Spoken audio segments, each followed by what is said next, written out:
Good morning students. आज हम बात करेंगे व्हाट इज लैंडस्लाइड के बारे में। लैंड के बारे में हमने पढ़ा था, ठीक है। उसके लैंड के यूज़ के बारे में हमने देखा था पिछले वीडियोस में, और उसके बाद हमने लैंड के कौन कौन से फैक्टर्स हैं वो अफेक्ट करते हैं वो भी हमने पढ़ लिया था। इसके बाद हमने पढ़ा था कि लैंड कितने टाइप की होती है, कम्युनिटी लैंड होती है, प्राइवेट लैंड होती है, ये भी हमने देख लिया था। अभी इस वीडियो में जो हम पढ़ेंगे वो लैंडस्लाइड के बारे में पढ़ेंगे, और what is the mitigation of the landslide, landslide को रोकने के क्या क्या तरीके हैं उनके बारे में हम देखेंगे। तो एक बार हम देखते हैं कि लैंडस्लाइड होती क्या है। तो इसके बारे में एक डेफिनेशन दी हुई है आपकी बुक में। Landslides are simply defined as the mass movement of rock, debris and earth down a slope. They often take place in conjunction with earthquake, floods and volcanoes. Landslides are simply defined as the mass movement of rock. The mass movement of rock from higher position to lower position. जैसे hills है, hills का एक टुकड़ा टूट के एक big piece of हिल टूटता है, और टूटने के बाद वो स्लाइड हो जाता है। उस स्लाइड होने उसे जो स्लाइड होता है उसे ही हम बोलते हैं लैंडस्लाइड। अब ये लैंडस्लाइड होता क्यों है? ये वो जो ये क्वेश्चन पूछ रहा है कि आखिर ये लैंडस्लाइड होता क्या है भाई, ये तो हमें समझ में आ गया, लेकिन ये होने के कारण क्या है? ये जो लैंडस्लाइड होता है जब अर्थक्वेक आते हैं, फ्लड्स आती है, वॉल्केनोज आते हैं, ये इनके कारण लैंडस्लाइड होता है, ठीक है। अब अर्थक्वेक के कारण कैसे होगा? जैसे लिथोस्फेरिक प्लेट्स हैं, लिथोस्फेरिक प्लेट्स में नीचे जो टेक्टोनिक प्लेट्स हैं जो मूवमेंट करती है, तो मूवमेंट करती है अर्थक्वेक के टाइम पे, तो उससे क्या होता है कि उनमें अर्थक्वेक आता है तो वो उनमें मूवमेंट होता है। उस मूवमेंट की वजह से क्या होता है कि जो रॉक्स होती हैं जो धीरे धीरे बहुत सारे फैक्टर्स की वजह से डिके होती जाती है, तो वो क्या होती है, वो ब्रेक डाउन होती है और मूव कर जाती है। दूसरा है फ्लड की वजह से क्या होता है कि फ्लड की वजह से भी जो रॉक्स होती हैं, जो डिके रॉक्स होती हैं वो भी वाश अवे हो जाती हैं, और उसकी वजह से भी ये लैंडस्लाइड आता है, फोर्स लगता है। फ्लड की वजह से वाटर का जो फोर्स लगता है उसकी वजह से होता है। वल्केनो के बारे में आपको मैंने 6th क्लास में पढ़ाया था, और आपने समझा भी होगा कि वल्केनो आते कैसे हैं। मोल्टन मेटल जो हमारी जो अर्थ की जो कोर है, कोर के चारों तरफ मोल्टन मेटल है, मेंटल, ये सब पढ़ा होगा आपने कि ये जब अंदर क्या होता है कि जब टेक्टोनिक प्लेट्स में मूवमेंट्स होता है तो क्या होता है, अंदर जो प्रेशर होता है उसकी वजह से क्या होता है, मोल्टन मेटल बाहर निकलता है, और वो सबसे अर्थ क्रस्ट के सबसे कमजोर पार्ट से बाहर निकलना चालू हो जाता है, और धीरे धीरे धीरे धीरे वो ठंडा होता है एटमॉस्फेरिक टेम्परेचर पर। एटमॉस्फेरिक टेम्परेचर मतलब जो हमारे वातावरण का टेम्परेचर है 45 डिग्री पर या 32 डिग्री पर ठंडा होना चालू होता है, और धीरे धीरे धीरे धीरे वो क्या होता है, रॉक्स में कन्वर्ट हो जाता है। आपने रॉक साइकिल के बारे में पढ़ा होगा, सेडिमेंट्री रॉक्स क्या होती हैं, इसके बाद इग्नियस रॉक्स क्या होती हैं, ये सारी चीज़ें आपने क्लास 6 में पढ़ी थी, ठीक है। अभी ये यहाँ पे हम ज़्यादा डिस्कस नहीं करेंगे, हम ये देखेंगे कि ये रॉक्स का डिके कैसे होता है। उसमें हमने पढ़ा था रॉक्स बनती कैसे है, और यहाँ पे रॉक्स का मतलब डिके कैसे हो रहा है, उसका मतलब रॉक्स टूट कैसे रही हैं, ठीक है। कॉज ऑफ लैंडस्लाइड, लैंडस्लाइड का कारण क्या होते हैं? A prolong spell of rainfall can cause heavy landslides. ये जो एक लंबे ड्यूरेशन तक जो बारिश होती है उसके कारण लैंडस्लाइड हो सकता है। कैन ब्लॉक द रिवर, अब जो लंबे समय तक जो बारिश होती है उसकी वजह से क्या होता है कि बारिश की वजह से क्या होता है कि रॉक्स टूट कर और रिवर का फ्लो का जो रास्ता है उसको रोक देती है, जिससे क्या होता है वहां पे एक फॉर्मेशन हो जाता है, पानी रुक जाता है कुछ समय के लिए। तो वहां पे क्या होता है कि जैसे अब वहां पे कोई सेटलमेंट है, वहां पे कोई बस्ती बसी हुई है, सेटलमेंट का मतलब क्या है, यहाँ पे बस्ती बसी हुई है डाउन स्ट्रीम, मतलब ये माउंटेन है, अगर आप देखो तो ये माउंटेन है, ये माउंटेन है, और यहाँ पे प्लेन एरियाज है। इस प्लेन एरियाज में क्या रहते हैं, यहाँ पे ह्यूमंस रहते हैं, ह्यूमन की क्या है, सेटलमेंट्स हैं, बस्तियां हैं, यहाँ पे ह्यूमन बसे हुए हैं। तो अब क्या होगा, जैसे हैवी रेन्स आ रही है, बहुत बहुत दिनों से बारिश आ रही है, बहुत टाइम से, काफी समय से, तो ये क्या होगा, यहाँ से धीरे धीरे धीरे धीरे यहाँ से वाश अवे हो रही है, धीरे जा रही है।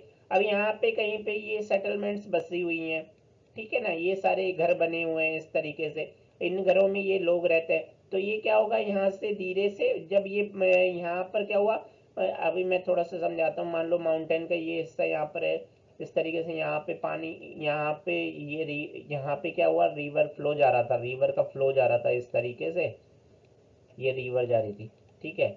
और ये स्लाइड हुई और इसने क्या हुआ, पानी को रोक दिया यहाँ पे। और कभी क्या हुआ, अब क्या होगा, यहाँ पे यहाँ से पानी, ये खतरा पैदा हो गया अब सेटलमेंट्स को, ये ह्यूमन सेटलमेंट्स को खतरा पैदा हो गया है। तो क्योंकि वो जब भी टूटेगा तो वहाँ पे क्या होगी, फ्लड आ जाएगी। तो इससे हम समझ सकते हैं कि क्या मतलब क्या है लैंडस्लाइड, क्या है और लैंडस्लाइड के काजेज क्या है। अब हम नेक्स्ट देखते हैं। यहाँ पे मैंने तुम्हें एक हार्ड वर्ड दिया है, प्रोलोंग। प्रोलोंग का मतलब होता है continuing for a long time और लॉन्गर देन यूजुअल। यहाँ पर मतलब यूजुअल जो टाइम होता है, मतलब मान लो कि 10 दिन की बारिश है लेकिन वहां पर कंटिन्यू 1 महीने तक बारिश हो रही है, यूजुअल टाइम से ज्यादा बारिश होना। मतलब यहाँ पर जो प्रोलॉन्ग वर्ड जो यूज किया गया है, मतलब यूजुअल टाइम से ज्यादा समय तक जो बारिश होती है उसके कारण भी लैंडस्लाइड हो सकता है, ठीक है। नेक्स्ट स्लाइड देखते हैं। अब मिटिगेशन, मिटिगेशन मैकेनिज्म क्या है। अब इस लैंडस्लाइड को रोकना, मिटिगेशन का मतलब होता है रोकना। कैसे रोका जा सकता है, लैंडस्लाइड को कैसे रोका जा सकता है। अब देखिए, हार्ड जो हार्ड मैपिंग, जो मैपिंग है, हजार्ड मैपिंग है, सॉरी हजार्ड मैपिंग है। इसमें क्या होता है कि ऐसे जो एरियाज हैं जो मतलब जहाँ पे ये हजार्ड हो सकते हैं उनको क्या किया जाता है, मैप किया जाता है। ऐसे प्रोन एरियाज को क्या किया जाता है, मैप किया जाता है। मैप करने के बाद जो अगला पॉइंट है उसमें उसमें क्या होता है, कंस्ट्रक्शन ऑफ रिटेंशन वाल। ऐसे एरियाज को हमने मैप कर लिया, मैप करने के बाद जहाँ पे लैंडस्लाइड की होने की संभावना है, जहाँ पे हो सकता है इस तरह से, इस तरह की जो रॉक, इस तरह की जो रॉक है, मतलब इस तरह से जो रॉक बनी हुई है, मान लो ये, और यहाँ पे आपकी इस तरह से ये रॉक बनी हुई है, ठीक है। अब ये यहाँ पे इसका लैंडस्लाइड होने का खतरा है, तो यहाँ पे क्या करेंगे, यहाँ पे इसके साथ साथ में एक वॉल खड़ी कर देंगे, ठीक है ना। तो इसमें क्या होगा, यहाँ पे जो मिट्टी थी जो पानी के फ्लो के कारण इधर इस रोड पे आ रही थी, मान लो ये रोड बना हुआ है, तो इस रोड पे जो आ रही थी, तो यहाँ पे क्या होगा, इसके स्लाइड होने का खतरा रहेगा, ठीक है ना। इसके स्लाइड ऐसे मूव कर सकती है। तो यहाँ पे ये क्या, वॉल बना दी, क्या बना दी, वॉल। आपको समझ में आ गया होगा, ठीक है, ये आपको समझ में आ गया होगा। कंस्ट्रक्शन ऑफ रिटेंशन वाल, रिटेंशन वाल का मतलब है रोकने की, रोकने वाली दीवार, ठीक है। इसके बाद है नेक्स्ट है the surface drainage control work. अब इसमें क्या होगा, सरफेस ड्रेनेज कंट्रोल। अब क्या होगा कि जो पानी जो फ्लो हो रहा है, पानी फ्लो होने हैं उसको, उसके लिए कम ड्रेन सिस्टम बनाए जाते हैं, ड्रेन सिस्टम बनाए जाएंगे। नहीं तो क्या होगा कि पानी के साथ क्या होगी, जो सॉइल है वो फ्लो होकर चली जाती है, जिससे क्या होता है नदियों में सिल्ट, जो नदियों में क्या होता है, रिवर्स में क्या होता है, सिल्ट, सिल्ट उसके बेड में जमा होती जाती है और रिवर का जो लेवल है वो ऊपर आता जाता है, जिससे जिससे जो सिटीज हैं वहाँ पे क्या होगा, वहाँ पे फ्लड आना चालू हो जाता है। इसके बाद नेक्स्ट देखते हैं, इंक्रीज इन द वेजिटेशन। अब जैसे कोई लैंड है, बेयर लैंड है, बेयर लैंड पर आपने क्या किया, बेयर लैंड पे आपने वेजिटेशन नहीं है, अब वेजिटेशन नहीं है इस पे, ठीक है। और यहाँ पे कंटिन्यू पानी, बारिश हो रही है, तो बारिश हो रही है तो ये पानी का फ्लो मान लो इस तरीके से जा रहा है, तो ये इसको क्या करेगा, यहाँ से काटता जाएगा, काटता जाएगा, इस तरीके से काटता जाएगा, और सॉइल इसके साथ, यहाँ से सॉइल भी इसके साथ चल जाती रहेगी, ठीक है। और ये क्या होगा, ये आगे जाके क्या होगा, ये जो रिवर है इसमें गिर रहा है, तो ये रिवर का जो मान लो, ये रिवर जो इतनी गहरी थी, ठीक है, समझ में आ रहा है। यहाँ पे क्या हुआ, इस रिवर में क्या हुआ, नीचे नीचे नीचे क्या हुआ, ये डिवरीज जाके पाइल अप होना चालू हो जाती है, इस तरीके से पाइल अप हो जाएंगी, ठीक है। ये पाइल अप हो जाएगी और ऊपर पानी रहेगा, जहाँ पहले पानी ज़्यादा आता था वहाँ कम आना चालू होगा। अब यहाँ पे क्या है, यहाँ पे ह्यूमन सेटलमेंट बने हुए हैं, क्या है, यहाँ पे लोग रहते हैं। ठीक है, अब क्या होगा, जब बारिश ज़्यादा होगी तो यहाँ पे क्या होगा, पानी फ्लो कर जाएगा, फ्लड हो जाएगी, फ्लड आना चालू हो जाएगी।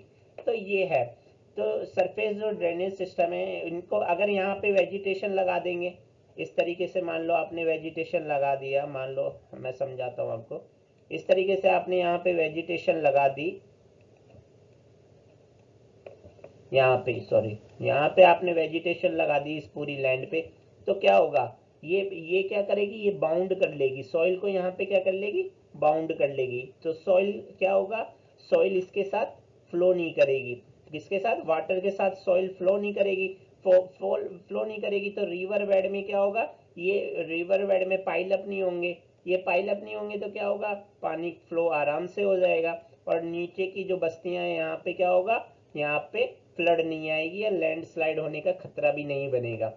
आ गया समझ में, फ्लड नहीं आएगी तो मान लो फ्लड नहीं आएगी तो अब जैसे तो हमारे क्या है, लैंडस्लाइड होने का खतरा बच जाता है। अब इसके बाद देखते हैं, नेक्स्ट देखते हैं, मैं इसको हटा देता हूँ थोड़ा सा, आपको समझ में आ रहा होगा, अभी थोड़ा अच्छा लग रहा है ना वीडियो।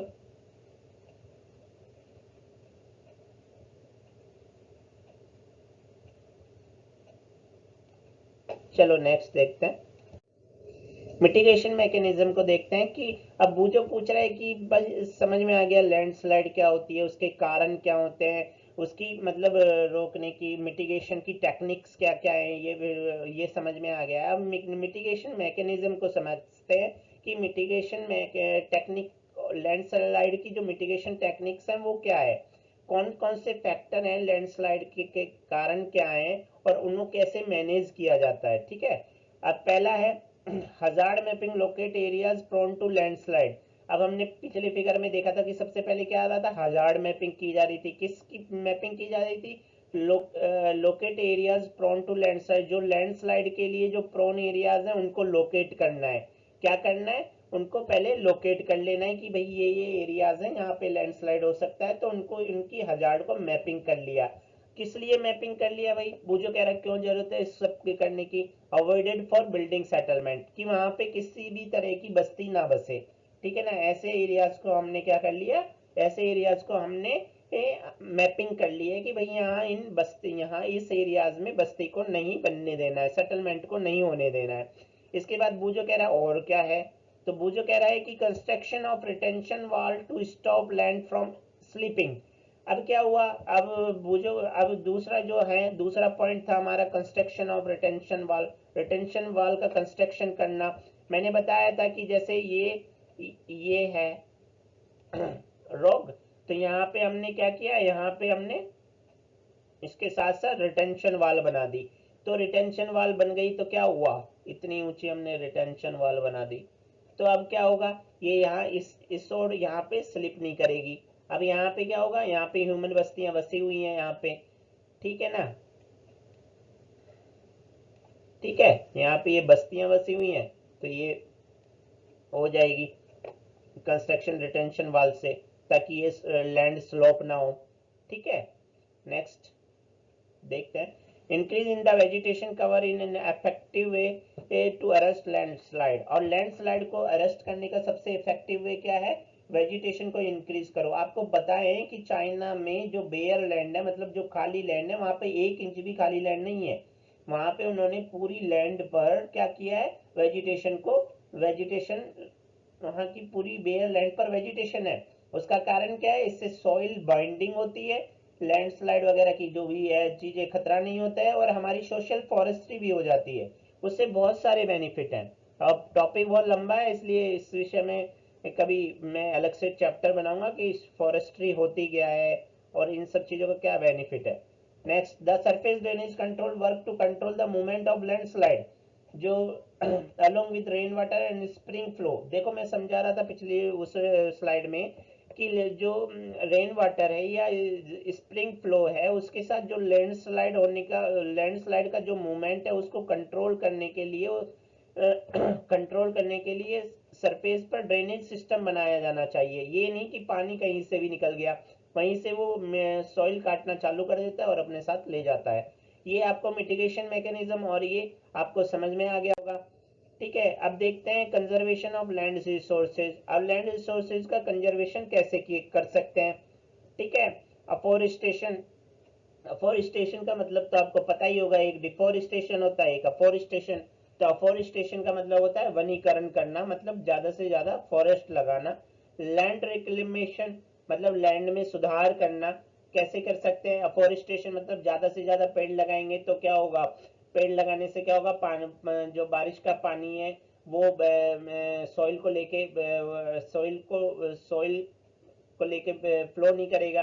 ठीक है, इससे बहुत सारी हमारी फ्लडिंग बच जाएगी, लैंडस्लाइडिंग बच जाएगी। लैंड रिक्लेमेशन से क्या होगा, हमारी लैंड भी लैंड रिक्लेमेशन से भी लैंडस्लाइड में लैंड रिसोर्सेज का कंजर्वेशन कर सकते हैं। Regulated use of chemical pesticide and fertilizers, जो केमिकल पेस्टिसाइड्स हैं या फर्टिलाइजर्स हैं उनका जो कंटिन्यू यूज, उनका रेगुलेटेड यूज होना चाहिए, क्योंकि इन केमिकल और पेस्टिसाइड और फर्टिलाइजर से क्या होता है, ये बारिश के पानी के साथ स्पिल हो जाते हैं और जो हमारे वाटर सिस्टम है, जो रिजर्वायर्स है जहाँ से हमें ड्रिंकिंग वाटर मिलता है या ग्राउंड वाटर में जाके ये मिल जाते हैं, और ये क्या होता है, ये चेन्स में चले जाते हैं, मतलब फूड चेन में जाने के इनका खतरा रहता है। जैसे डीडीटी नाम का जो वो था पेस्टिसाइड था, वो उसका यूज किया जाता था पहले, तो वो बहुत सालों पहले यूज किया जाता था, तो वो बारिश के पानी के साथ धीरे धीरे धीरे धीरे स्पिल होता रहा, जाता रहा ओशन में चला गया, वहां पे फिश ने उसे एब्जॉर्ब किया और वो आज हमारी फूड चेन में एंटर कर गया। ठीक है, उसे बहुत लंबा टाइम लगता है, ऐसा नहीं है कि आज गया और वो मिल जाएगा। ये एक बहुत बड़ा खतरा है, मतलब डेंजर है फूड चेन में। अगर इस तरह की चीजें अगर एंटर करती हैं तो ये ह्यूमन बॉडी या ह्यूमन मैनकाइंड के लिए बहुत ही खतरनाक चीज साबित होगी, ह्यूमन हेल्थ के लिए। Check on overgrazing. अब चेक ऑन ओवरग्रेजिंग क्या है, कि जैसे कहीं कहीं पे क्या होता है कि जहाँ पे मतलब ओवरग्रेजिंग मतलब जो लैंड्स पर जो ओवरग्रेजिंग कर देने से क्या होता है कि फॉरेस्ट लैंड है, वहां पर पता चला कि कैटल्स जो निकलती हैं और पूरे उसको ज्यादा से ज्यादा खा जाती हैं, मतलब वहां पे जहाँ ग्रेजिंग होनी चाहिए वहां उससे ज्यादा ग्रेजिंग हो रही है।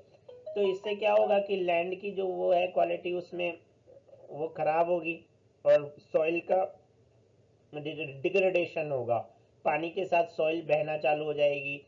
इससे क्या होगा, बहुत सारी प्रॉब्लम आएंगी जो हमने डिस्कस कर ली है। ठीक है, अगर आपको इसमें कुछ भी डाउट है तो आप मुझे कमेंट कर लेना, पूछ लेना, इसमें कोई प्रॉब्लम नहीं है। ठीक है ना, और हम मेरे चैनल को लाइक करिए, सब्सक्राइब करिए, और कोई प्रॉब्लम हो तो पूछ लीजिए। इसकी एक बार ये जब पूरा चैप्टर कंप्लीट हो जाएगा तो मैं आपको इसकी क्वेश्चन सीरीज दूंगा। तो ठीक है, चैप्टर तो जो मैं पढ़ा रहा हूँ उसको बड़े ध्यान से पढ़िए, ये आपके क्या दिमाग में एकदम सेट हो जाएगा, मतलब इमेजिनेशन से आपका किसी भी क्वेश्चन का जवाब दे पाएंगे। ठीक है, थैंक्स।